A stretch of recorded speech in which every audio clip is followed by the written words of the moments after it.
नमस्कार, मैं ऋषभ शर्मा। आप देख रहे हैं इन खबर। साथियों, हम रायपुर के पुरानी बस्ती इलाके में आए हैं। आपने कई मंदिरों के बारे में सुना होगा, कई पौराणिक कथाएं सुनी होगी, लेकिन आज हम ऐसे मंदिर के बारे में आपको बता रहे हैं जो रायपुर का सबसे पुराना मंदिर है। जी हाँ, महामाया माता का मंदिर, जो कि रायपुर का सबसे पुराना मंदिर है, जो कि 1400 साल पुराना बताया जाता है। इस मंदिर की कई कहानियां हैं जो इसे अपने आप में अद्भुत और चमत्कार बताती हैं। तो आइए, इसकी और क्या कहानी है, क्या चमत्कार है, वो यहाँ के पंडित जी हैं, हम उनके मुंह से ही जानेंगे। तो काफी सुना था इस मंदिर के बारे में, और पूरे रायपुर का सबसे पुराना मंदिर है। उसके बाद हमें लगा कि हमें ये यहाँ पर आना चाहिए और देखना चाहिए कि, और इसके अलावा हमने देखा कि नवरात्रों में इसकी काफी मान्यता है। आपको ये जो परिसर दिख रहा होगा, इनका कहना है कि नवरात्रों में यहाँ पर पैर रखने तक की जगह नहीं मिलती, इतनी भीड़ रहती है यहाँ पर। तो और क्या क्या यहाँ की चमत्कार हैं जो पब्लिक, जिस वजह से श्रद्धालु खींचे चले आते हैं। देखिए, राजराजेश्वरी महामाया माता का मंदिर है। लगभग 1500 पूर्व मूरत ध्वज राजा लोगों के समय में ये मूर्ति रायपुर के जो महादेव घाट मंदिर है उसके तालाब नदी में तैरते हुए मिली थी। राजा लोग यहाँ ला करके स्थापित किए, तब से ये माता जी का मंदिर है। यहाँ श्रद्धालु अपनी मनोकामना के लिए ज्योति कलश जलवाते हैं। कोरोना काल को छोड़ करके, कोरोना काल के पहले तक बहुत भीड़ रहता था। कोरोना काल में कुछ बंद होने के बाद अभी विगत 2 वर्षों से दोनों नवरात्रि में प्रतिदिन 1-1.5 लाख भक्तजन यहाँ आते हैं। और जो माता के इस दरबार में आते हैं वो कोई खाली नहीं जाता, उनकी मनोकामना पूर्ण होती है। इस मंदिर में एक बावली है जो बहुत पुराना बावली है। जब नवरात्रि में रात्रि में गुप्त रूप से ज्योति कलश का विसर्जन होता है तो मंदिर का ज्योति कलश बाहर नहीं निकलता, उसको गुप्त रूप से इसी बावली में विसर्जित किया जाता है। इस बावली का जल और कंकाली तालाब का जल और शीतला मंदिर, जो शीतला मंदिर में कभी जल सूखता नहीं, मैंने 1 फीट के अंदर में आप स्पर्श करेंगे तो आपको वहाँ जल मिलेगा, चाहे वो गर्मी हो बरसात हो। एक और बड़े बड़े वैज्ञानिक लोग उसको जांच भी के पता नहीं लगा। सामने में हमारे मंदिर के परिसर में समलेश्वरी देवी का मंदिर है। ये समलेश्वरी देवी उड़ीसा के राजा जो थे उनकी आराध्य देवी है। किसी मंदिर में आपको बटुक भैरव, काल भैरव का मूर्ति या मंदिर एक साथ नहीं मिलेगा। ये महामाया मंदिर में दोनों काल भैरव बटुक भैरव का एक साथ मंदिर है। ये जो आपको हवन कुंड दिख रहा है, ये हवन कुंड में करीब 72-70 के आसपास पंडित जी आरती पूजा करके निकल रहे थे, जोरदार बिजली गिर गया। बिजली गिरने से यहीं पर बिजली गिरा और 1 फीट गड्ढा हो गया। और वो पंडित जी बिल्कुल सुरक्षित थे और सब देखे कि क्या हो गया क्या हो गया। 5 मिनट बाद देखे तो माता जी का पूरा वस्त्र जल गया था। ऐसा मान्यता है कि वो जो बिजली गिरा उसको माता जी ने खींच लिया।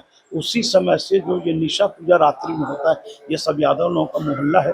जैसे ही पता लगे कि माता जी का पूरा वस्त्र जल गया, अपने अपने हिसाब से कोई दूध, कोई दही, कोई शहद, कोई श्रृंगार का सामग्री, साड़ी, चूड़ी, माला सब ला के रात भर माता जी का बड़े बड़े विद्वान पंडितों के साथ मंत्रोच्चार के साथ दुर्गा सप्तशती के पूरा 13 अध्याय से ये पूजन हुआ। उसको कहते थे निशा पूजा, रात भर होना। अभी कुछ वर्षों से निशा पूजा बंद करके केवल नवरात्रि में अष्टमी के दिन ट्रस्ट कमेटी की तरफ से होता है। ऐसी मान्यता है कि ये भगवान कृष्ण से पहले जो 7वां संतान थी योग माया, वो योग माया से ये महामाया बनी। रतनपुर महामाया, रायपुर की महामाया। तो जन्माष्टमी के दिन रात को 12 बजे भगवान कृष्ण का जन्म होता है। भय प्रगट कृपाला दीन दयाला। 11:30 बजे यहाँ माता जी का जन्म उत्सव मनाया जाता है। पटाखा उत्सव, नाच गाना सब होता है। ये रायपुर की बहुत आराध्य पुरानी देवी है। यहाँ हर किस्म के लोग आते हैं और उनकी मनोकामना पूर्ण होती है। अच्छा, यहाँ के बारे में हमने सुना था कि नवरात्रियों में दीप प्रज्वलित किया जाता है किसी चमकीले पत्थर से, कोई स्पेसिफिक पत्थर है, तो उसके पीछे की क्या कहानी है? ये 2 बातें हैं इसमें। बहुत अच्छा आपने प्रश्न किया। ये जो हम जोत प्रज्वलित करते हैं ना, वो किसी माचिस से, लकड़ी से नहीं, 2 चकमक पत्थर जिसमें रुई रख के उसको ऐसा घर्षण करते हैं और जब रुई जलता है घर्षण से, उससे जो अग्नि प्रज्वलित होती है उससे दीप जलाते हैं। फिर पूरा पूजा वगैरह होने के बाद 9 वर्ष से छोटी कन्या, कुंवारी कन्या के हाथों से, वो कुंवारी कन्या को पूरा पूजा करके माला पहना के उसको चूड़ी, सिंदूर, माहौर वगैरह लगा के देवी स्वरूपा, क्योंकि माता जी प्रथमम शैलपुत्री च द्वितीयम ब्रह्मचारिणी। कोई भी देवी हो, दुर्गा, काली, ये ब्रह्मचारिणी है। तो कुंवारी कन्या के हाथों से एक जोत को हम लोग प्रज्वलित करवाते हैं और जोत जलने के बाद उस कन्या के साथ मंत्रोच्चार के साथ अंदर माता जी के गर्भगृह में जाके आचार्य लोग हम सब निवेदन करते हैं कि हे माता, आप स्वयं कुंवारी कन्या के रूप में आकर के जोत जला दिए। अब ये हजारों जोत हैं उसको जलाने का हमको अनुमति दें और हमको आशीर्वाद दें कि निर्विघ्न रूप से नवरात्रि का पूरा पर्व संपन्न हो जाए। और कहा भी गया, वक्रतुंड महाकाय सूर्यकोटि समप्रभ निर्विघ्नं कुरु मे देव सर्व कार्येषु सर्वदा। निर्विघ्न रूप से सर्व कार्य संपन्न हो जाए। हवन के दूसरे दिन ब्राह्मण भोजन कुंवारी कन्या होता है और लोगों में बहुत आस्था और विश्वास है। नवरात्रि में लंबा लाइन लगा रहता है, मंदिर में विशेष व्यवस्था किया जाता है। ये देखो आपको दिख रहा है, पुरुष वाला लाइन इधर, महिला वाला लाइन, अलग से लोग आएंगे जाएंगे। हम लोग सब पूरी व्यवस्था करते हैं। कोरोना काल में हम लोग व्यवस्था किए थे सैनिटाइजर वगैरह, लेकिन उसमें कम लोग आते थे। तो कुल मिलाकर के ये रायपुर की आराध्य देवी है और इसको सब मानते हैं। इसका नाम श्री राजराजेश्वरी महामाया देवी मंदिर है। अच्छा, राजाओं ने जो इस्टेब्लिश किया था, सुनने में आता है कि उन्होंने 36 गढ़ में 36 किले बनवाए थे और उन 36 किलों के साथ ही महामाया मंदिर के 36 मंदिर बनवाए हैं वहाँ पर। तो उनमें से ही एक ये महामाया देवी का मंदिर है।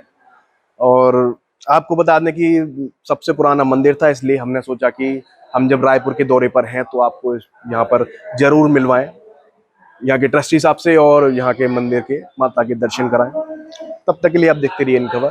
Thank you.